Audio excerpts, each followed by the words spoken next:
Nederland gaat over op IBAN. Een langer rekeningnummer voor binnen- en buitenlandse betalingen. Iedereen krijgt hiermee te maken. Ook uw bedrijf en uw klanten. Rabobank helpt u op weg met uw voorbereidingen op IBAN en SEPA. Doe daarom de Rabo SEPA-check. www.rabobank.nl/SEPA-check. Makkelijk over op IBAN. Dat is het idee. Rabobank. Een bank met ideeën.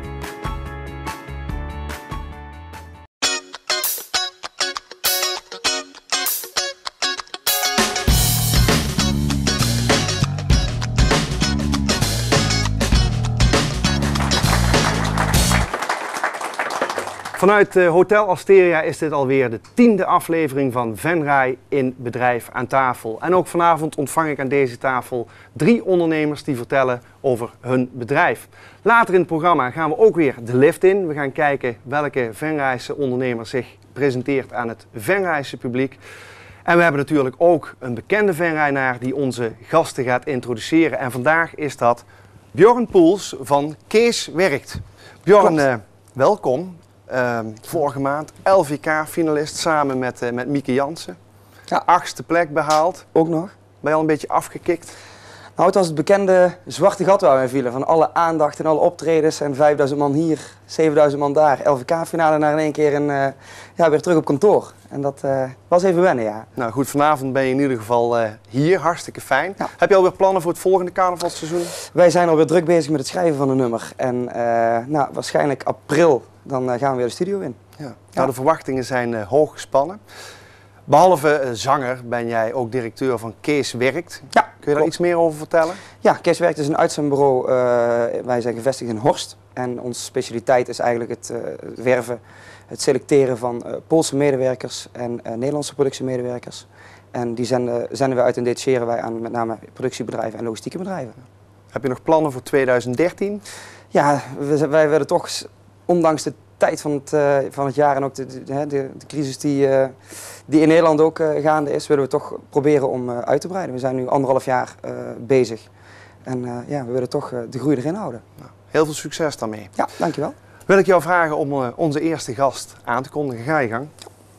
Onze eerste gast houdt van mooie kiekjes maken. Met haar foto's weet ze bij de klanten de juiste snaar te raken. Ze richt zich zowel op particulieren als bedrijven en wist onlangs een belangrijke prijs op haar naam te schrijven. Ze is uitgeroepen tot beste starter van het jaar. Maar stilzitten? Nee, dat is niks voor haar. Dit ben ik, roept ze graag. Door haar creatieve kijk groeien haar opdrachten gestaag. Ja, fotografie is haar leven, haar grote passie. Hier is ze. Haar achternaam is Jaspers, haar voornaam Kiki. Welkom Kiki. Dankjewel. Ja. Ja, je bent inderdaad onlangs uitgeroepen tot starter van het jaar. Ja, klopt. Was dat een verrassing? Ja, dat was zeker een verrassing. Ik was natuurlijk 4e kwartaalstarter geworden van 2012. En met z'n vieren gingen we dus voor starter van het jaar. En ja, dan is het toch wel heel erg een verrassing als je dat mee naar huis mag nemen. Moest je daar nog iets voor doen? Ja, we moesten alle 4 een presentatie geven voor verschillende ondernemers, ook uit Venray. En zij gingen dus stemmen op degene waarvan zij vonden die moeten starter van het jaar gaan worden. En waarom Dus, heb jij dan gewonnen? Waarin onderscheid jij je dan van die andere 3? Vind ik lastig om te zeggen. Ik heb natuurlijk zelf niet gestemd. Dus, maar de geluiden die ik achteraf hoorde na de presentatie die gegeven was, hoorde ik toch wel dat mensen het heel erg leuk vonden hoe enthousiast ik was en dat ik veel passie heb voor mijn vak. En dat ik ook wel bereid ben om veel risico te nemen om hier een succes van te maken. Ja. Over die passie gaan we zo verder. Waarom zouden jonge beginnende ondernemers aan zo'n prijs mee moeten doen, aan zo'n verkiezing mee moeten doen volgens jou? Ja, ik zou het echt zeker iedereen aanraden om te doen. Het is sowieso heel goed om te leren hoe je moet presenteren. Hoe ga je je eigen bedrijf laten zien aan anderen. Je leert natuurlijk heel veel mensen kennen. Het is een groot netwerk waar je ook in terecht komt. En anderen leren jou ook kennen, die wisselwerking. En ja, het leuke van het winnen van een kwartaalprijs of een jaarprijs is natuurlijk de erkenning en de bevestiging die je krijgt. Dat wat je doet, dat leuk is en dat dat goed gaat. En ik zou zeker iedereen die begint met een bedrijf adviseren om zoiets te doen. Want jij bent echt pas op 1 november voor jezelf begonnen van vorig jaar. Ja. Hoe bevalt dat ondernemerschap tot nu toe? Heel erg goed. 5 november is inderdaad de opening geweest van mijn nieuwe studio hier in Venray. En, Waar is die gevestigd? Aan de Stationsweg. En het leuke is dat eigenlijk alles wat je meemaakt op het moment dat je voor jezelf gaat beginnen, is nieuw.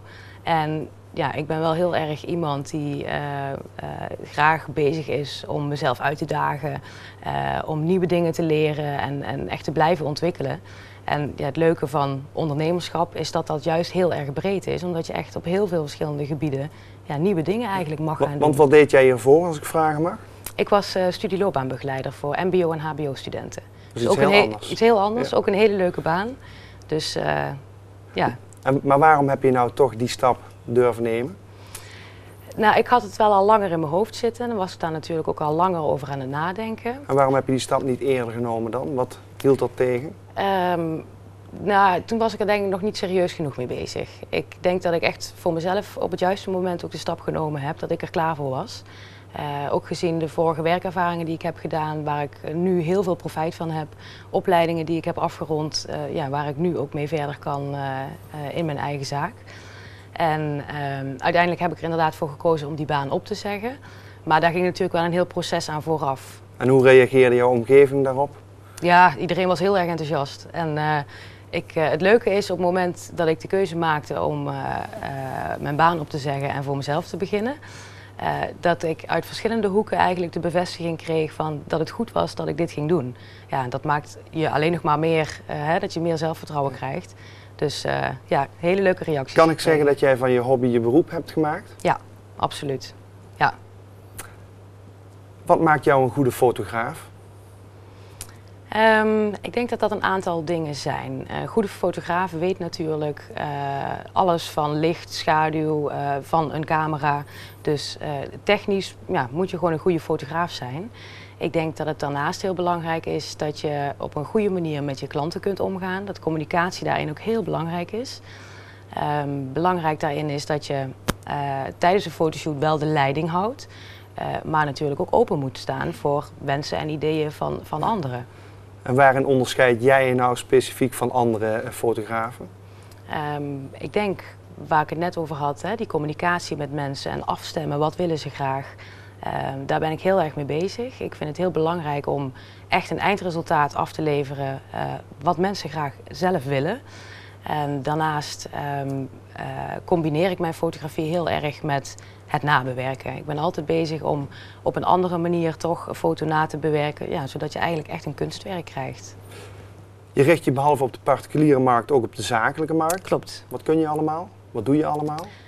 Alles. En waarom moeten bedrijven bij jou aankloppen? Zou ik het zo vragen? Ja, dat is ook wel leuk om te vertellen. Ik ben naast mijn eigen zaak ook nog een opleiding voor communicatie aan het volgen. Die hoop ik over 1,5 jaar af te kunnen ronden. En wat ik het liefste doe ook, inderdaad samen met bedrijven, is kijken hoe dat zij de identiteit van hun eigen bedrijf kunnen uitdragen door beeld. Ja, en dat is eigenlijk wat ik dan doe. Nou, heel fijn. Ja. Ik hoop dat heel veel bedrijven zich na dit gesprek bij jou zullen melden. Ja, dankjewel. Heel veel succes daarmee. Ja, dankjewel.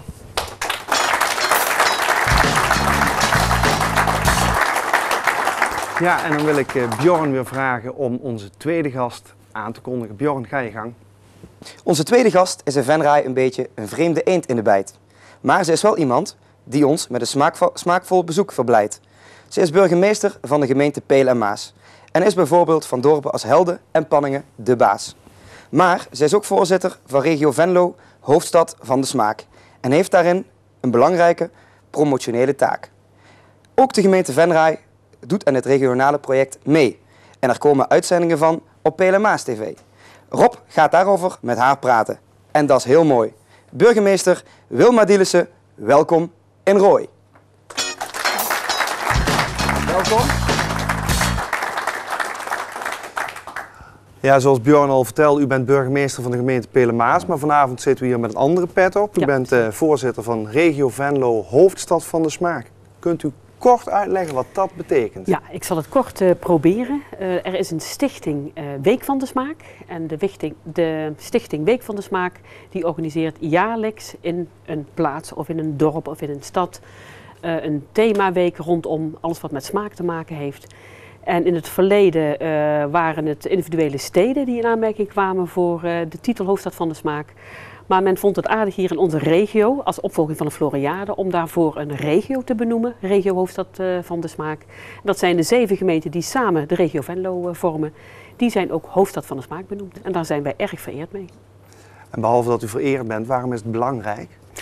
Nou, ik draai nu 2,5 jaar mee in deze regio en ik moet zeggen dat ik erg onder de indruk ben wat hier te beleven valt in deze regio op het gebied van smaak, horeca, streekproducten, recreatie, toerisme en alles wat we zeg maar te bieden hebben in deze regio. Want wat maakt onze regio dan zo bijzonder? Nou, ik denk dat we ontzettend veel kunnen bieden ook aan mensen van buiten, maar ook mensen uit de streek zelf. Maar dat we met iets meer trots mogen vertellen over onze regio. Dus ik denk als je het vergelijkt met andere regio's in dit land, hebben wij gewoon alles wat met smaak te maken heeft. Van producenten tot horeca, tot fantastische mooie initiatieven, partijen die de handen in één steken om deze regio gewoon op de kaart te zetten. Alleen we mogen daar wat meer wanneer start het project officieel? Is er een kick-off, zoals ze dat wel eens zeggen? Ja, dat is 21 maart aanstaande. Dan hebben we de kick-off. En ik heb het gisteren eigenlijk al ook lachend genoemd, breaking Twitterbericht de wereld ingestuurd. 21 maart is de nationale week van het kindermenu, omdat met name het kindermenu een hele belangrijke positie krijgt op die 21ste maart. En waar starten jullie precies? Wij gaan bij het Kelta Instituut in Venlo gaan wij van start de 21ste maart met een mini-symposium en een heleboel kinderen zullen daar natuurlijk aanwezig zijn rondom dat kindermenu. En de burgemeesters van de 7 gemeenten die gaan onder andere koken met een aantal kinderen met streekproducten. En daar moet dan het lekkerste kindermenu van het jaar uitrollen. We hopen dat restaurants dat overnemen en dat je dan ook bij de verschillende restaurants in onze regio dat kindermenu kunt gaan bestellen. En daarna is de bedoeling dat een jaar lang hier de regio bruist van allerlei activiteiten? Ja, niet alleen op het gebied van dus lekker eten, maar ook de zorginstellingen willen we mee laten liften. Omdat ook zorginstellingen en gezonde voeding natuurlijk ook een hele belangrijke link is. Ook educatie. Degenen die op de Floriade zijn geweest en daar Coccherelli hebben gezien in het Huis van de Smaak. Nou, die weten hoe belangrijke positie dat ingenomen heeft op de Floriade. En Coccherelli gaat ook een groot aantal arrangementen aanbieden aan schoolkinderen. Dus die gaan ook zeker mee liften in het hele verhaal. Het bedrijfsleven ook? Bedrijfsleven ook, ja.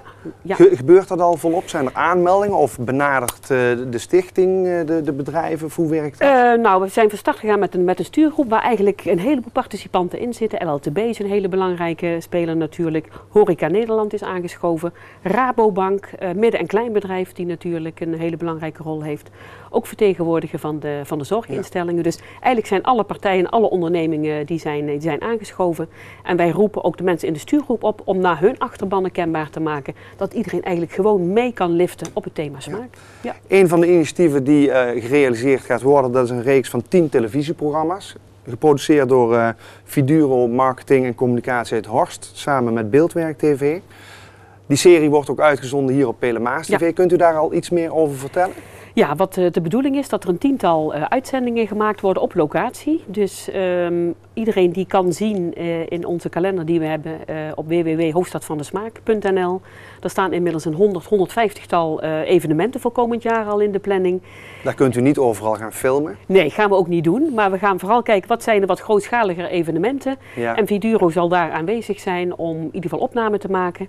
Er is altijd 1 smaakmaker aanwezig. En daaromheen zijn bezoekers van harte welkom. Ook producenten, ook leveranciers. Om in ieder geval te laten zien hoe belangrijk hun product is. En ik denk dat die uitzendingen daar een heel belangrijk communicatiemiddel in zijn. En weten we ook al of het hier naar Venray toe komt? Ja, ik heb begrepen dat er een initiatief op de rol staat na de zomer om wellicht in de Schouwburg in Venray een groot food evenement te gaan organiseren. En daar zullen dan zeker, als dat allemaal doorgaat, ook opnames gemaakt worden. En dat kan iedereen dan ook volgen. Want dat is natuurlijk ook heel interessant voor de bedrijven. Kunnen bedrijven zich voor dat programma aanmelden of hoe werkt dat? Nou, iedereen die denkt een bijdrage te kunnen leveren aan Hoofdstad van de Smaak, waar dan ook, die kan zich melden. En dan gaan we kijken, want het is ook de kunst, denk ik, van de overheden. Want kijk, smaak is niet zozeer een taak van de overheden, maar de taak van de overheden is om partijen bij elkaar te brengen en te verbinden. Om in ieder geval ervoor te zorgen dat partijen elkaar weten te vinden. En dat daar een mooi evenement uit voortkomt, waar dan vervolgens opnamen gemaakt kunnen worden. Dus ik denk dat iedereen in deze regio er een graantje van mee kan pikken. Nou, u kunt er volgens mij nog heel lang over doorpraten. Ik heb nog één afsluitende vraag. Wanneer is het project geslaagd? Het project is geslaagd als 2013 bij iedereen in de boeken komt van, nou, dat was een fantastisch jaar op het gebied van het thema smaak. Het was lekker, het was goed en we hebben kunnen zien wat onze regio te bieden heeft. En wat ik wel de kunst zal vinden, niet alleen voor 2013, maar deze regio is wat mij betreft gewoon smaak. Zou het merk smaak kunnen uitdragen voor 2014 en verder. En dan is het wat mij betreft geslaagd, maar dat zullen we samen met alle partijen in deze regio moeten doen. Dank u wel. Graag gedaan. Ja, dames en heren, ik loop even naar de lift om te kijken wie daar deze week staat. Gaat u mee? Hallo. Hallo. En jij bent? Ik ben Monique Jansen van Jemo. Monique, welkom in de lift. Dat betekent dat jij de elevator pitch gaat doen. Dat betekent dat je 1 minuut de tijd krijgt om jouw bedrijf aan het Venrayse publiek te presenteren. En ik wens jou daarbij heel veel succes. Ga je gang. Dankjewel. Ik ben dus Monique Jansen van Jemo. Sinds 5 jaar het bedrijf in Venray in het ondersteunen van stichtingen, verenigingen, non-profit organisaties en vrijwilligersorganisaties in het realiseren van hun wensen. Dus bent u bestuurslid van een gemeenschapshuis, een wijkraad, een dorpsraad, een muziekvereniging, een toneelclub, een zangkoor, een museum of een zorginstelling of wat nog meer, mogelijk dat ik u van dienst kan zijn bij het realiseren van uw wensen. Het schrijven van een projectplan, het opstellen van een begroting of het maken en het verzorgen van een fondsenwervingstraject. Wat heeft Jemo u te bieden? In ieder geval een tas vol kennis en ervaring. Jemo is op de hoogte van actuele regelingen en komt gemaakte afspraken na. En verder levert Jemo maatwerk. Bent u nieuwsgierig? Neem telefonisch contact met me op 06 10 11 26 63 of via de website www.jemo-fa.nl. Wellicht tot ziens. Dag! Nou Monique, dankjewel. Bjorn, gaan wij terug naar jou. Ik wil jou vragen om onze derde en laatste gast te introduceren. Onze derde gast is een expert op zijn gebied. Iemand die erg van het ondernemerschap geniet. Hij won onlangs een prijs voor de 3e keer. En mijn vraag is dan ook, hoe flikt hij dat telkens weer? Hoe houdt een elektrozaak als expert Deurne stand? In het toch roerige ondernemersland. Heeft hij geen last van de verkoop via internet? Of zit hij in het Brabantse Deurne in een gespreid bed? Hij woont in het IJsselstein en dat is niet verkeerd. Zijn achternaam is Linders, zijn voornaam Geert. Ja. Dag Geert. Ja, ik doe er nog even 1 regel achteraan, Bjorn, want je ziet het, we zitten hier niet 1, maar met 2 gasten. En de compaan van Geert is Bert van Asten. Ja. Ja, Geert en Bert, ik mag jullie geloof ik feliciteren. Want jullie zijn voor de 3e keer in 4 jaar tijd uitgeroepen tot de beste expert van heel Nederland. Applaus, dames en heren. Ja. Heb ik wel meteen de vraag, hoeveel expertfilialen zijn er überhaupt in Nederland? Op het moment rond 150. Dus dat is toch echt een hele prestatie. Hoe doen jullie dat? Tja, op zich denk ik niet dat het zo heel erg moeilijk is. Men weet, we weten eigenlijk allemaal hoe het moet. Nou, die andere 149 die weten blijkbaar niet hoe het moet. Nou, dat zeg ik niet, maar we weten eigenlijk met z'n allen hoe het moet en dat het in de winkel moet vergaan. En ze doen het niet allemaal zoals het eigenlijk hoort. Dus klantvriendelijkheid is soms ver te zoeken.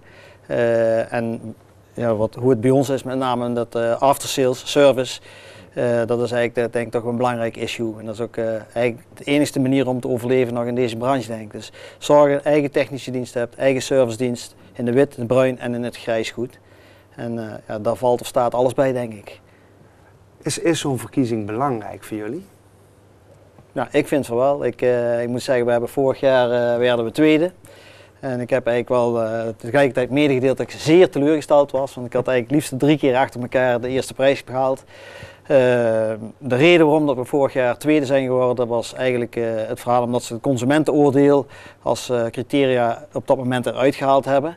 En dat was een van de beoordelingen. En daar waren wij ontzettend sterk in. En ja, dat heeft ons toen eigenlijk min of meer de das omgedaan. Want wat zeggen de consumenten dan? Bert? Nou, die vinden natuurlijk even goed fantastisch. Het tweede van de 150 is even goed heel geweldig. En maar natuurlijk voor ons is het een lichte teleurstelling. 2 keer achter elkaar eerste worden en dan tweede. Ja, dat is toch weer van, hè? Maar Geert zei het al, het consumentenoordeel was niet meegenomen. Dat ze er zogenaamd geen tijd voor hadden gehad om dat nog te Want door hoe en door wie wordt zoiets beoordeeld? Komt er een jury bij jullie in de zaak? Er komen inderdaad een mystery shopper onder andere. Er worden cijfers langs elkaar vergeleken. Vooral de benadering van de klant als ze binnenkomen.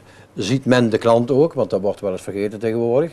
En natuurlijk het consumentenoordeel, daar gaan ze dus klanten dus doelgericht benaderen van wat is jullie ervaring met... Hè? En dat is dit jaar dus wel weer meegenomen. Ja, en jullie staan weer waar je hoort te staan. Ja. Tenminste, dat zeggen jullie zelf. Ja. Expert Deurne, dat is al jaren een begrip in Deurne en de verre omtrek. Ja. Zeggen jullie zelf. Hoe groot is die verre omtrek? Mag ik zeggen dat het strekt van Eindhoven tot aan de Duitse grens en dan in de andere richting ongeveer even zo ver? Ja, betekent dat ook veel klanten uit Venray bijvoorbeeld? Steeds meer. Extreem meer. veel. Ja. Op zich dat valt heel erg op en zeker met name het adverteren op de Pelemaas TV. Of nee, wat hebben wij? De kabelkrant onder andere. Ja, dat moet zeggen, de presentatie van het filmpje, er wordt geen prijs geïnitieerd. Er straalt eigenlijk een klantvriendelijkheid uit, zeg maar. De presentatie van de winkel. En het mooiste wat ik gehoord heb, en dat is eigenlijk ook wel een van de redenen waarom dat filmpje er zo op staat, van een Venrayse klant op zijn Venray zei: dit is een mooie winkel, dan hebben ze bij ons in Venray niet. En dat deed me wel deugd, moet ik zeggen. Dus, ja, ik weet niet of het ondernemers hier in Venray deugd doet. Nou, is weer een uitdaging. Ja, precies. Ja. Sinds wanneer hebben jullie de leiding samen over de zaak? Nou, het is tot het jaar 2000 was het van een ex-compagnon, zeg maar. Die is de eerste 4, 5 jaar er nog bijgebleven. Dus zijn we eigenlijk in een vennootschap met 3 begonnen in het jaar 1 januari 2000, zeg maar. Het mooiste vind ik nog altijd het ontstaan daarvan. Voorheen had ik een carrière, zeg maar, in een klein dorp IJsselstein. En dat was eigenlijk het punt van, ik kon voor mijn eigen beginnen. Maar ja, dat zocht ik niet om alleen te doen. En ik bel hem op van: Geert, je werkt er aan Deurne, maar hij heeft geen zin om bij mij te komen, want ik heb eigenlijk iemand nodig. Ja, en toen ging het balletje aan het rollen van, ja, ik kan het hier ook overnemen. Ja. Maar nooit aan gedacht om in IJsselstein te starten of hier in Venray? Nou nee, dat was het punt net. In IJsselstein natuurlijk, boterhammetje halen, geen probleem. Maar om nog wat uit te groeien en nee, dat zit er dan natuurlijk niet in. Ja. Dus dat was de stap niet zo moeilijk om te zeggen: kom, we gaan in Deurne beginnen. En het klikte meteen en ja, je ziet het resultaat. Het is gewoon prima. Hoe houden jullie je hoofd boven water in deze tijd met al dat geweld van de mediamarkt, de Saturn, de internetverkoop? Ja, een goede organisatie waar je bij gesloten bent, die dus heel actief bezig zijn om alles goed in de gaten te houden. Maar dat is niet alleen, het is wat Geert straks ook al aanhaalde, de aftersales. Geef de klant een goed argument van: ik kom naar die winkel. Ja. Dat is eigenlijk alles mee gezegd. Mijn laatste vraag, ik denk dat ik het antwoord al een heel klein beetje kan voorspellen. Jullie zijn 3 keer in 4 jaar tijd eerste geworden. Wat is nou nog de uitdaging voor 2013? Weer eerste. Nou, op zich mooi. Proberen eigenlijk de omzet in stand te houden. Ja, dat is het meest belangrijke. En wie weet, Venray ligt op een vizier. Wat bedoel je daarmee? Ja, wellicht om daar een filiaal te starten. Maar... Dus wij hebben hier een klein primeurtje wellicht. Wie zal het zeggen? Nou, laten we daarmee afsluiten. Dank jullie wel. Dank je wel.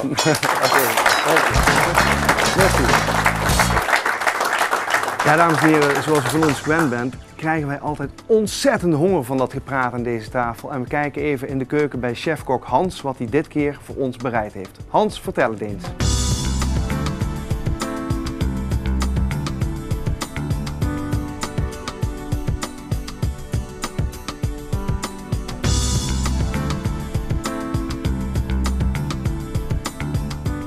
Nou, ik heb deze week voor jullie gemaakt een hoofdgerechtje met coquilles. Met een pureetje van zoete aardappel, pastinaak, 2 kleurenwortel, romanesco, suikersnaps en afgemaakt met een schuimpje van curry. Ik wens jullie smakelijk eten.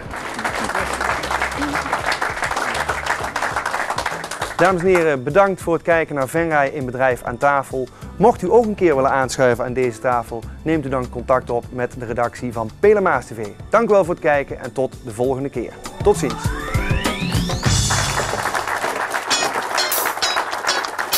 Smakelijk eten alvast, hè?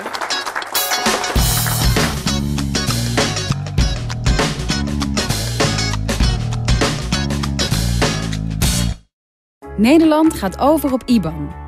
Een langer rekeningnummer voor binnen- en buitenlandse betalingen. Iedereen krijgt hiermee te maken, ook uw bedrijf en uw klanten. Rabobank helpt u op weg met uw voorbereidingen op IBAN en SEPA. Doe daarom de Rabo SEPA-check. www.rabobank.nl/SEPA-check. Makkelijk over op IBAN.